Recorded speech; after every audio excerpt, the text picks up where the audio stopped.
Mainit, maputik, at mahabang lakbayin. Hanggang saan nga pagugulong ang pangarap? Mahirap ang maging mahirap, ngunit mas mahirap ang walang pangarap. Araw ng linggo, nakita ng aming team ang estudyanteng si Marivia sa kanilang tahanan. Hindi ko sukat akalain na ito ang tunay niyang kalagayan. Dahil ang oras noon ay pananghalian, wala pang lutong pagkain sa hapag at di alintana ang gutom kahit na di pa nag-almusal. Wala noon ang ama at mga kapatid, maging ang kanyang ina. Nagpunta kasi ito sa bayan upang magsimba. Sa kanyang paghihintay, bahala na ang tugon. Basta't ang importante ay may lutong kanin sa hapag. Sa di kalayuan, kanyang natanaw ang kanyang nanay na paparating na may bitbit para sa kanila.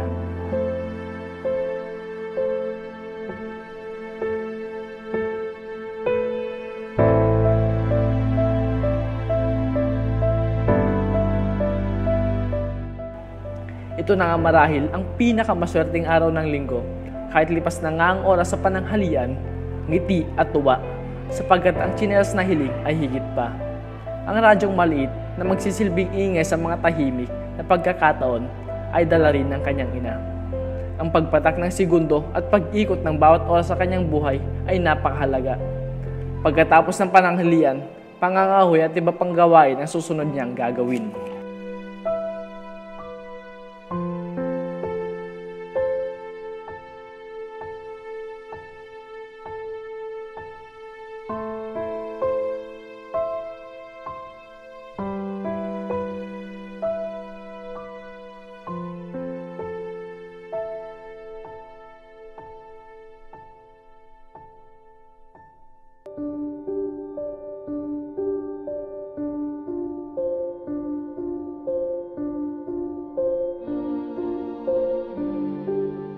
Hindi pa man sumisikat ang araw, aming nakita ang sakripisyo ni Marivia.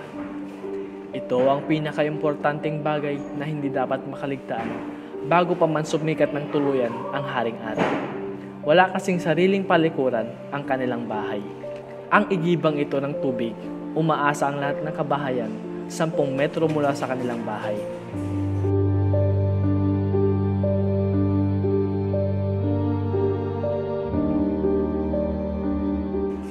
Tila pasang krus para sa kanya ang realidad ng buhay. Ang lagayan ng napatungan ng radyo ang magsisilbing plantsahan ng uniforme.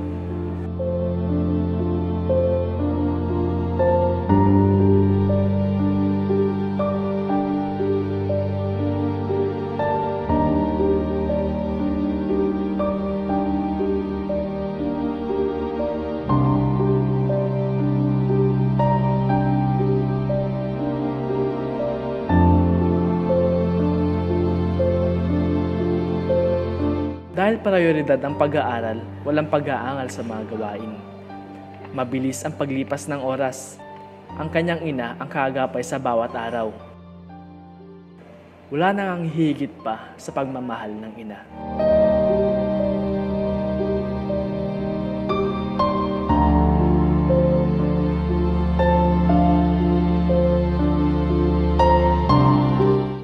Handa na sa pagpasok ang paggulong ng bisikletang ito.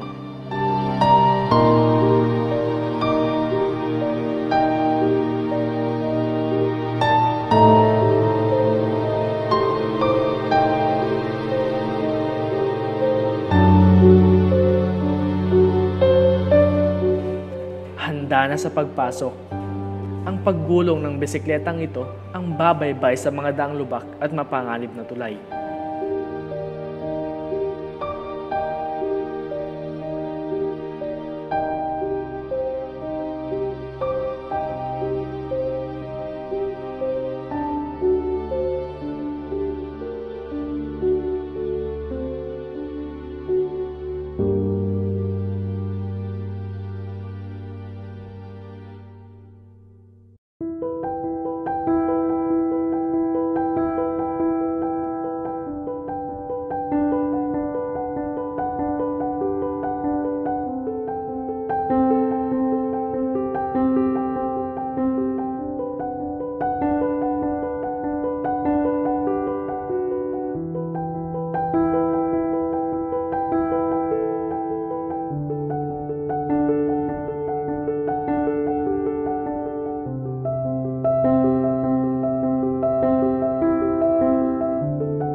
Ramdam ko ang pagod at hirap na kanilang nararanasan sa bawat araw upang makapasok sa paaralan.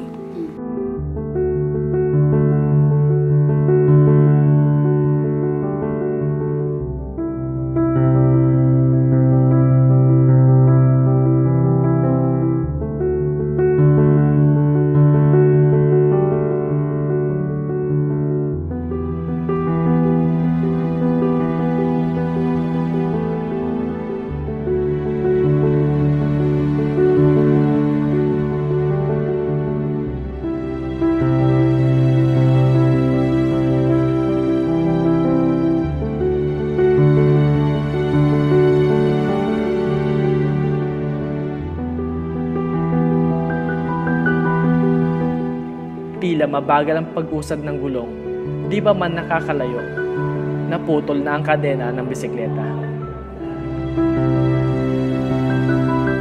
Sumakay ito sa kanyang kaklase at iniwan ang kanyang bisikleta sa kapitbahay.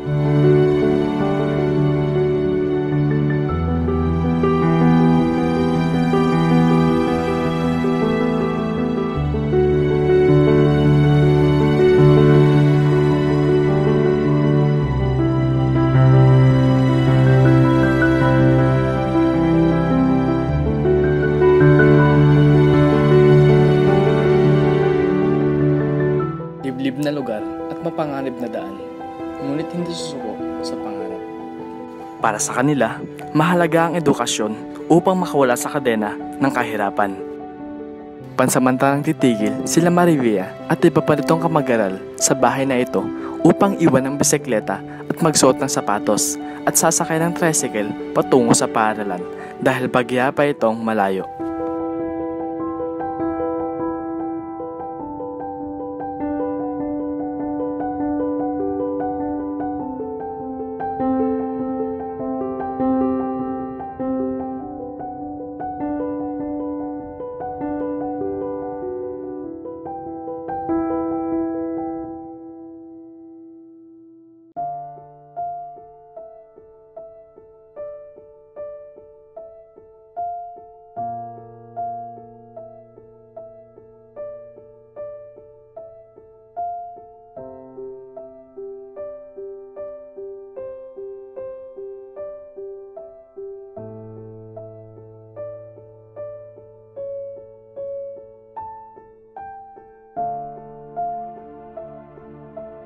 Sa paaralang ito ng Nampikwan National High School, nauhubog at nabubuo ang kanyang pangarap.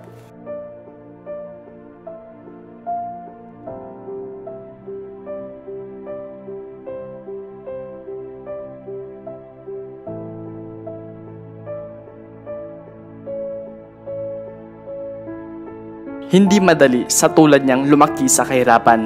Malayo man ang lalakbayin, ang bisikletang ito ay patuloy sa pag-ikot.